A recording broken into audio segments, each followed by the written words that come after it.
Good morning. Regina Sanchez here, your spiritual life and health coach, believing in you. Welcome today to my video podcast, Giving You a Fresh Start. And I wanted today talk about sort of a continuation of what I released last week in reference to fear. And I want to continue this conversation today. And it's short, it won't take long. But really, how can fear affect your immune system? So, my topic last week was don't let fear affect your immune system, right? So, today I want to talk about why or how the fear can affect your immune system. So, if you want to take a pause, grab a beverage, and then come back and join me on what I wanted to release with you and discuss with you today. I am drinking my first English breakfast tea this morning, enjoying it nice and hot. It's a cold, cloudy, dreary day here in New England. It's far and few between when the sun shines. So anyway, I enjoy my tea. And I will enjoy talking with you today also. So why do we not want to let fear reside in our hearts, in our minds, in our spirits, or in our being, right? How does it affect our immune system? You might wonder. Think about when you're afraid. You're sort of in that fight or flight mode. And when you need to be in that fight or flight mode, it's okay, because there might be danger lurking around you, and you may need to quickly get out of that environment, right? So you've got that sense of fear come upon you, and you're in that fight or flight mode. I better get out of here. I better run. I better remove myself from the situation, whatever it might be. But once you respond to that circumstance in that situation and you sort of get yourself out of it, then you need to, bring that your cortisol level, because what happens is your adrenal glands are kicking in to give you what you need, right? To get out of the situation. Right? Think about, going to bed at night, or let's not even say that. Let's say you're sitting very relaxed watching television in the evening, right? And I can have a tendency to fall asleep. So let's just say, you're either dozing, or not, but you are very relaxed, and your whole body is just at this peaceful state where at any moment you can go into la la land and go to sleep.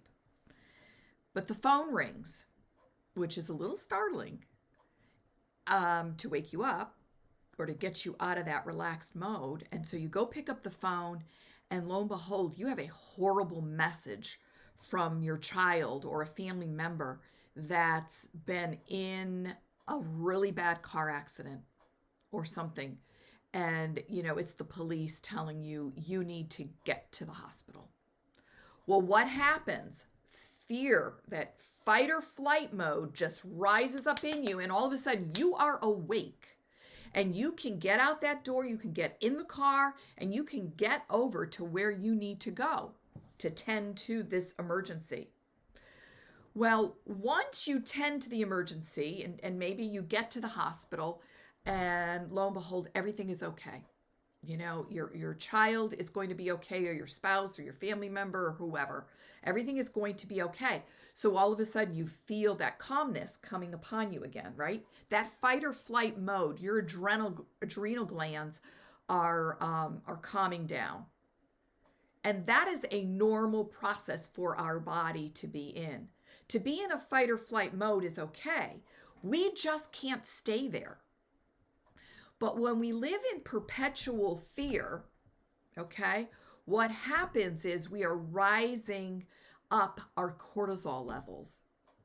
And when our cortisol levels are in that heightened state continually, you are suppressing your immune system.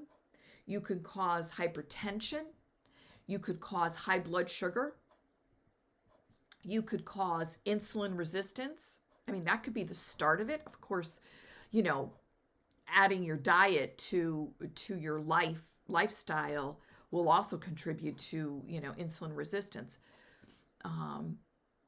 But being in this heightened state of high cortisol levels can begin the process. You can have carbohydrate cravings, right? Think about, when you are stressed or you are anxious or you are frightened or you're living in this fight or flight mode, you want comfort food. And that comfort food isn't always the best. So you start craving carbohydrates. You could develop type 2 diabetes, insulin resistance, right? You can move into a metabolic syndrome.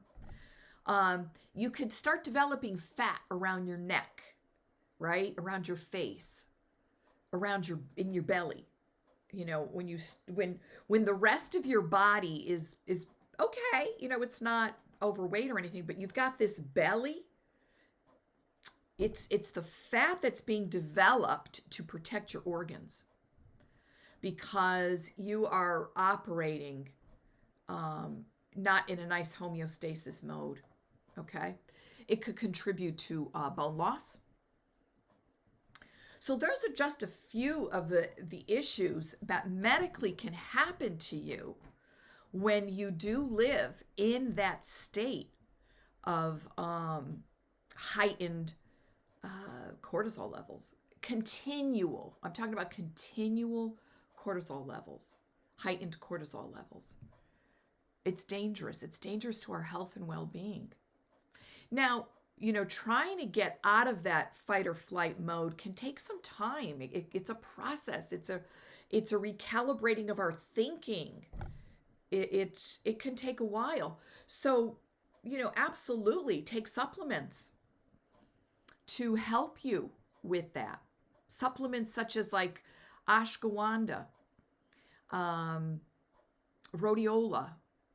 Those are some of the supplements that can help bring down your stress levels. I'm going to include a link below that might give you some support and some help in reference to what you can do to lower, your cortisol levels, to bring you down to a calmer state. Essential oils, I'll list those oils for you. There are a lot of natural things you can do. There's herbal teas that you can drink. My favorite is lemon balm. When I'm feeling very stressed, I love lemon balm, and that I honestly feel a sense of relaxation after I drink a nice hot cup of it. So that was just, I just wanted to just do this really quick teaching for you, sort of in a continuation of the video that I did last week saying, don't let fear, wreak havoc on your immune system. And if you haven't had a chance to listen to it, go to my Rumble channel, or I am on YouTube also. Or I am doing podcasts. You can find me on iHeartRadio or iTunes or any of the other leading podcast venues if you want to listen to it from a podcast perspective. But really think about, am I living in this heightened state? Am I living in a heightened state of fear? Am I in this fight or flight mode daily? I can feel it. I can feel it in my being. And then actually sometimes we get so used to it that we don't even know we're living in it. We've become, accustomed to it. It's like a way of life. It could be such a way of life that, I've called it my friend. Not that it is really my friend, but that I lived in such a state of fear for so much of my life that I wasn't even cognizant at times that I had this fear in me, that it was there, because it just became a way of life.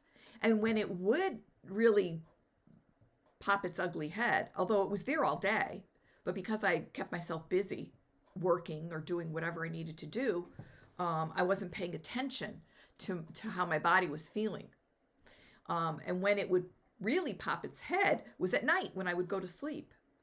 And, falling asleep for me is never a problem. I can fall asleep within seconds sometimes. But it's because my body was so exhausted, right? That when my head hit the pillow, it was gone. I was out.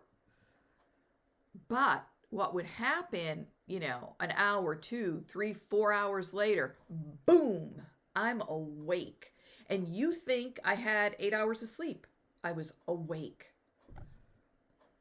And I wanted to go back to sleep. My body kind of felt like I wanted to go back to sleep, but my mind was there. It was awake. I could get up. I could have started my day.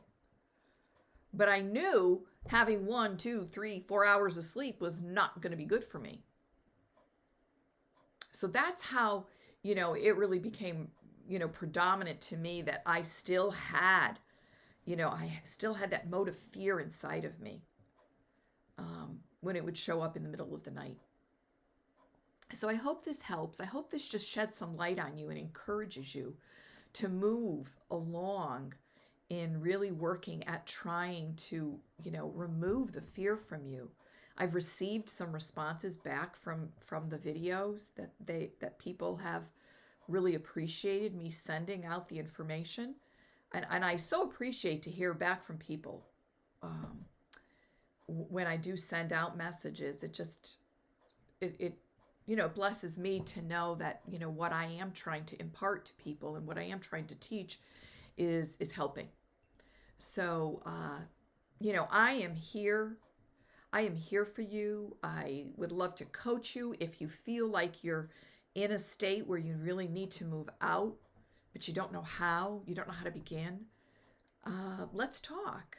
We can just have a free discovery call, as I call it. We could just chat on the phone for a few minutes to see how I might be able to help you and how we might be able to work together. So the links are below. Download the PDF to give you some ideas to help you move along in moving out of this state of fear.